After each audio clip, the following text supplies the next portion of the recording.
చేతనైతే అప్పుడు నీది మంత్ర విద్య కాదు దైవశక్తి అని నేను ఒప్పుకుంటాను అని చెప్పి అందరి సమక్షంలో మీటింగ్ అయింది. మీటింగ్ అయిన తర్వాత అదే విషయం వీళ్ళిద్దరిని బంధించి ఉంచండి ఒక చాట ప్లేస్లో, రాజ్యం అంతా సాటింపు వేశారు. ఇక దండోర వేశారు. చేయి తిరిగిన ప్రతి మాంత్రికుడిని పిలవండి అన్నారు. మాంత్రికుడిని అందరినీ మంత్రగాళ్ళందరినీ పిలిచారు. ఒక సమయం ఒక ప్లేస్ కేటాయించారు. కేటాయించిన తర్వాత మంత్రగాళ్ళు అందరూ వచ్చారు. ఇక్కడ మూసా అలైహిస్సలాం, హారూన్ అలైహిస్సలాం నిలబడ్డారు.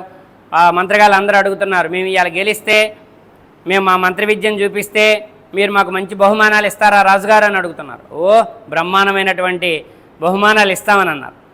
రాజుగారు అన్నాడు ఆ మాట. అంటే ఇక మేమే ఇవాళ గెలుస్తామని అని మంత్రగాళ్ళు అందరూ అంటున్నారు. చాలామంది వచ్చారనమాట. చాలామంది వచ్చిన తర్వాత మేమే గెలుస్తామంటే అప్పుడు అక్కడ పోటీ వీళ్ళిద్దరికీ ఆ మంత్రగాళ్ళకి పోటీ. అప్పుడు మంత్రగాళ్ళు అడుగుతున్నారు, మీరు విసరాలా మంత్ర విద్యని మేము విసిరేమా అని అంటే మూసా అలైహిస్సలాం అంటున్నాడు, మీరే మీ మంత్ర విద్యని విసరండి.